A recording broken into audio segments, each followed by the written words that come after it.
From JBS Studios in Greater New York, this is the JBS News Update with Teisha Bader. I'm Teisha Bader with the JBS News Update for Friday, January the 24th, 2020.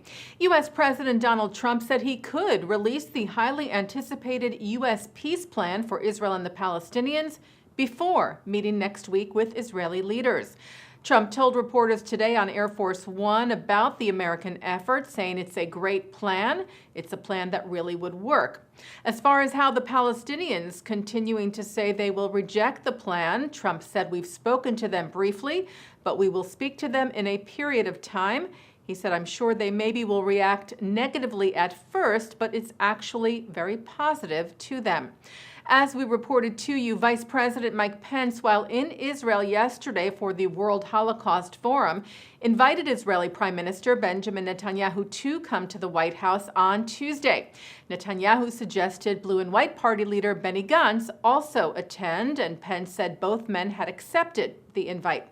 Netanyahu reportedly will head to the U.S. on Sunday, but it is unclear what Gantz will do, with reports today that he may turn down the invite to the White House because Tuesday is also the day the Knesset is set to vote on setting up a committee to consider Netanyahu's request for immunity, and the Washington trip could delay the proceedings.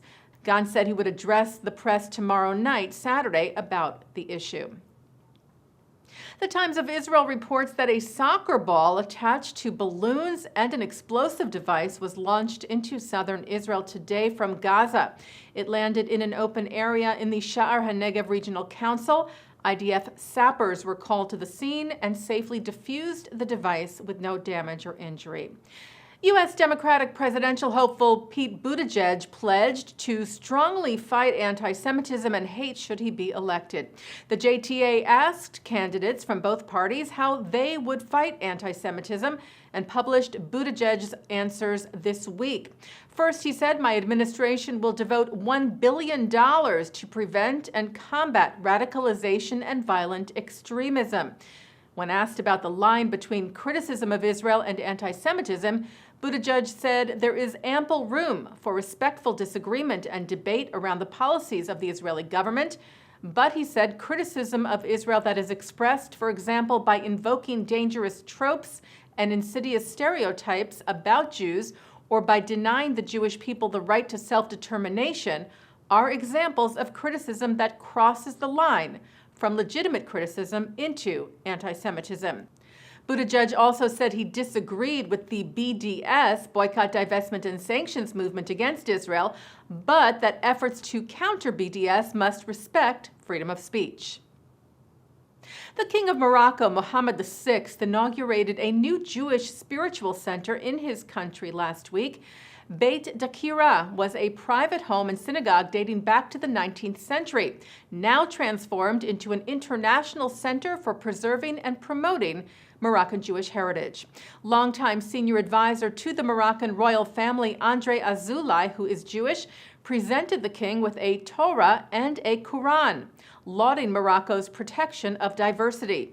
Azoulay's daughter, Audrey, who leads UNESCO, was also in attendance, as was from the U.S. Executive Director of the American Sephardi Federation, Jason Guberman. Leaders of the Conference of Presidents of Major American Jewish Organizations, Arthur Stark and Malcolm Hoenlein, sent a letter to the king on the occasion, thanking him for this and previous steps taken to preserve Jewish heritage in the country and stand against anti-Semitism. They wrote, such actions are especially urgent as hateful influencers seek to ensnare young people with the siren calls of fanaticism. It is our prayer that others may learn from Morocco's tradition of tolerance. Well, Israel's memorial to the Holocaust, Yad Vashem, has partnered with Facebook for a second year to remember the victims of the Holocaust. The I Remember wall randomly links participants with one of the names found in Yad Vashem's database of 4.5 million of the 6 million Jews murdered during the Holocaust, with names appearing side by side on the online wall in 7 different languages to reach people around the world and make them feel connected to the victims. The initiative marks the annual International Holocaust Remembrance Day on Monday, January the 27th. Facebook CEO Sheryl Sandberg said Facebook is honored to be a part of the project and help tell the story of the millions of women, men, and children murdered by the Nazis and those who were complicit in their murder. They deserve to be remembered so this never happens again. And of course, we will have more on the Holocaust commemorations on Monday, which this year also marks the 75th anniversary of the liberation of Auschwitz. Taking a look now at our programming for tonight on JBS for Friday, January the 24th.